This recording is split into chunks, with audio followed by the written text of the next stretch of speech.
They were our friends. When the Velith first arrived, humanity had barely begun to dream beyond the stars. Our world was plagued by wars, political squabbles, and the slow march of technological progress. Yet, on that fateful day, when their silver ships descended from the heavens, gleaming with promise and hope, everything changed. They came not as conquerors or colonizers but as emissaries, eager to exchange knowledge and culture. The Velith were tall, with sleek, luminous bodies that shimmered in shades of silver and azure. Their voices carried melodies, a cadence that seemed to soothe even the most hardened skeptics. Most of all, their technology surpassed anything humanity had ever imagined. In weeks, they shared advancements that should have taken us centuries. Diseases were eradicated. Food shortages became a thing of the past. Energy was harnessed in ways that left fossil fuels obsolete. They taught us to dream again, not of survival but of thriving together. As years passed, the Velith became more than allies, they became friends, mentors, and sometimes even family. They walked among us, shared meals at our tables, and told us stories of their worlds. We told them ours, and they listened with genuine curiosity. Children laughed as they climbed onto their crystalline shoulders, and artists painted masterpieces inspired by their alien beauty. Humanity was united for the first time in history, not by war or fear but by the shared joy of discovery. We invited them into our homes, our lives, and our hearts. But friendship, as we learned, can be fragile. It began subtly. Strange anomalies appeared in our system's power grids flickering, satellites losing alignment for moments at a time, data centers reporting minor glitches. At first, no one questioned it. Technology wasn't perfect, even theirs. Yet, as the years rolled on, the anomalies grew bolder. Entire cities plunged into darkness for hours, spacecraft lost communication for days, and factories dependent on automated systems halted production without warning. The Velith assured us everything was fine. "We are monitoring it," said Illarith, one of the Velith who had become a global symbol of trust. "Your systems are adapting to new technologies. Growing pains, as you say." And we believed them. How could we not? They had given us so much. Then came the disappearances. It started with people living in isolated areas. Entire families were reported missing, their homes left undisturbed but empty. Law enforcement found no signs of struggle, no evidence of foul play. Rumors began to swirl: alien abductions, cults, or secret government projects. The media dismissed these claims as paranoia, and the authorities urged calm. But when the cities began losing people, the whispers grew louder. At first, it was brushed aside as human error. Missed work schedules, travel plans that weren't properly logged, or miscommunication in families. But soon, the pattern became undeniable.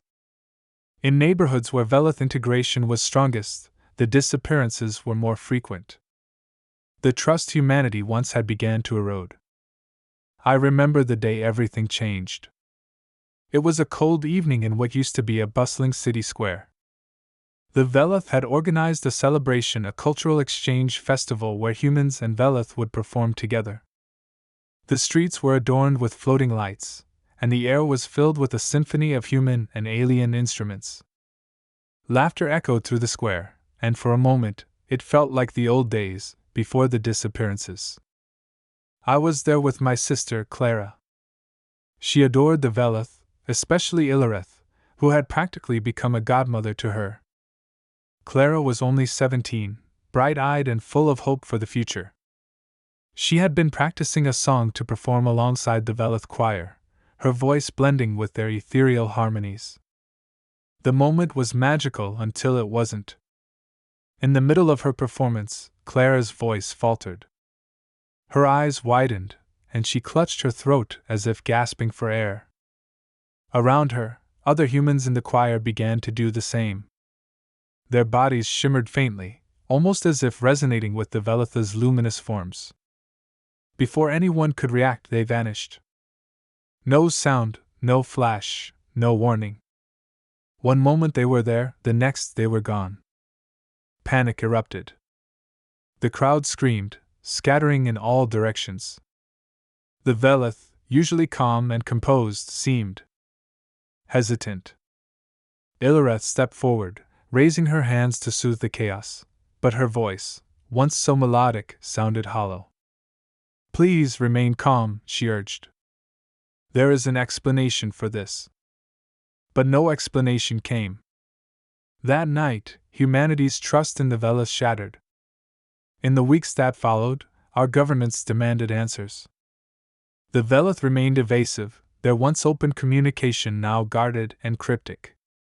Investigations revealed horrifying truths: hidden facilities buried deep beneath the Earth's surface, filled with human remains and strange machines of unknown purpose. The Velith had not come to be our friends.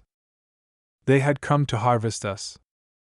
Their gifts weren't acts of altruism but investments. By uplifting humanity, they had made us more useful to them.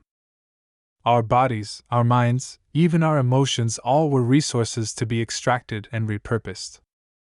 The disappearances weren't accidents but systematic extractions. Humanity's response was swift and brutal. Cities that had once welcomed the Velith with open arms became battlegrounds. Humans repurposed the very technology the Velith had given us, turning it into weapons of resistance. The fight was uneven at first, but humanity's ingenuity was unmatched. We learned to disrupt their systems, to exploit weaknesses in their seemingly flawless designs. The Velith were not invincible. I joined the resistance after Clara disappeared. My grief turned into rage, and my rage into purpose. We were a small group, armed with salvage tech and desperation, but we were determined. We couldn't bring back the ones we had lost, but we could make the Velith pay. In the end, it wasn't our weapons that defeated them but our will. Humanity united once more, not in joy but in defiance. The Velith, who had once seemed so godlike, crumbled under the weight of our resistance. Their ships fled, their leaders vanished, and their promises of friendship turned to ash. But victory came at a cost.